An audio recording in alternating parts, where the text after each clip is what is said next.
गेल्या 25 वर्षामध्ये मुंबईच्या महानगरपालिकेवर राज्य करत असताना उद्धव ठाकरेंनी केलेलं एक काम दाखवावं।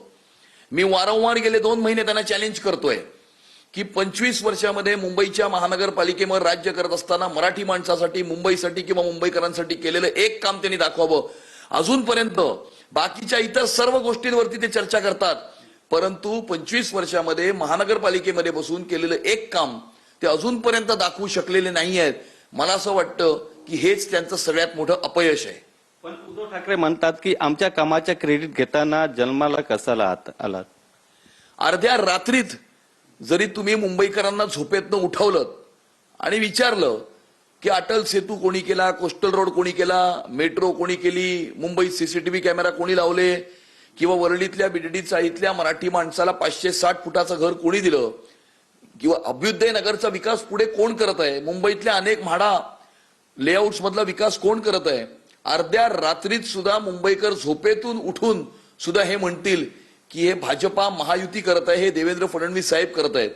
आणि त्यामुळे दुसऱ्याचं पोरग स्वतःच्या मांडीवरती बसवल्याने ते पोरग आपलं होत नसतं, आणि त्यामुळे अशा प्रकारच्या काहीतरी खोटा वल्गना करण्यापासून त्यांच्याकडे दुसरं काही काम उरलेलं नाहीये। उद्धव ठाकरे यांनी देवेंद्र फडणवीस यांच्यावर टीका केली आहे की देवेंद्र फडणवीस हिंदू आहेत की नाही असा प्रश्न त्यांनी उपस्थित केला। ज्यांच्या रॅलीमध्ये पाकिस्तानचे झेंडे फडकतात, ज्यांच्या उमेदवाराचा प्रचार बॉम्बस्फोटाचे आरोपी करतात, पाकिस्तान जिंदाबादच्या घोषणा देणाऱ्या रशीद मामूला जे आपल्या पक्षामध्ये प्रवेश देतात, मॉलेस्टेशन आणि फोर्जरीचे आरोप असणाऱ्या मुलतानीला जे आपल्या पक्षामध्ये प्रवेश देतात, उमर खालिदच्या प्रती जे सहानुभूती व्यक्त करतात, ते अशा प्रकारचा प्रश्न उपस्थित करतात। याच्यापेक्षा मोठी दुसरी कुठली हास्यास्पद गोष्ट असू शकत नाही। राज ठाकरे यांनी सांगितले की मोदी मोठे झाले म्हणून अदानी मोठे झाले आहेत असा टीका त्यांनी केली।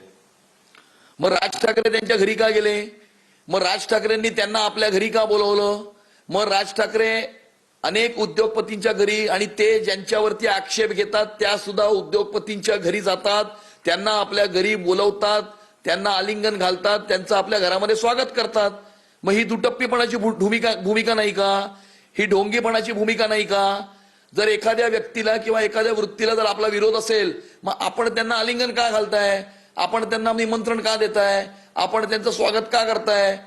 आणि त्यामुळे पूर्णपणे दुटप्पी आणि ढोंगीपणाची भूमिका हे दोघेही घेत असून आपण बघतो की यांच्या पोरांना यांनी बॉम्बे स्कॉटिश मध्ये शिकवलं आणि इतरांना सांगतात मराठी शाळेमध्ये पाठवा। यांची पोरं शाळेमध्ये जर्मन आणि फ्रेंच शिकतात आणि हे आपल्याला मराठीचे धडे देतात।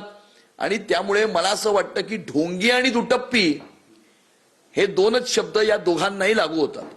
भाजपला मोदी आणि ईव्हीएमची मस्ती आहे असं राज ठाकरे यांनी म्हटले।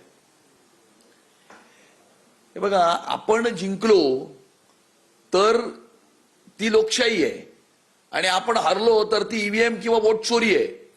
ही अशा प्रकारची रडगाण्याची भूमिका हे सगळेच विरोधक घेत आहेत।